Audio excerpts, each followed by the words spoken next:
Hello guys, welcome back to my channel. So ಇವತ್ತಿನ short ಬಂದು notification reopening ಬಗ್ಗೆ. ಅದು ಕರ್ನಾಟಕ ಲೋಕಸೇವಾ ಆಯೋಗ ಗ್ರೂಪ್ ಪಿ ಹುದ್ದೆಗಳನ್ನ ರಿಓಪನಿಂಗ್ ಬಿಟ್ಟಿದ್ದಾರೆ ಅಪ್ಲಿಕೇಶನ್ಸ್ನ.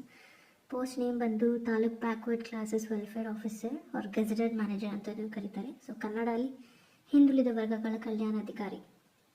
So application reopen date 21 September 2024 and end date ಬಂದು 5th ಅಕ್ಟೋಬರ್.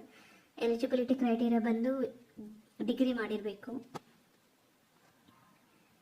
ಆ್ಯಂಡ್ ಏಜ್ ಬಂದು ಮಿನಿಮಮ್ 18 to 35 ಇರಬೇಕು. ಸೊ SC/STಗೆ 40 years maximum, OBC 38 years and general ಅವರು 35 years. ಸೊ ಸ್ಯಾಲ್ರಿ ಬಂದು ಸ್ಟಾರ್ಟಿಂಗ್ 43,000 ಸೊ ಆ್ಯಂಡ್ 83,900ವರೆಗೂ ಹೋಗುತ್ತೆ. ಸೊ ಅವೈಲಬಲ್ ಪೋಸ್ಟ್ ಬಂದು 40. ಅಪ್ಲಿಕೇಶನ್ ಫೀ SC/ST ಅವರು ಪೇ ಮಾಡೋಂಗಿಲ್ಲ. 2A 2B 3B ಅವರು 150 ಆ್ಯಂಡ್ ಜನರಲ್ ಮೆರಿಟ್ಗೆ 300. ಸೊ ನಾನು ನೆಕ್ಸ್ಟ್ ವೀಡಿಯೋದಲ್ಲಿ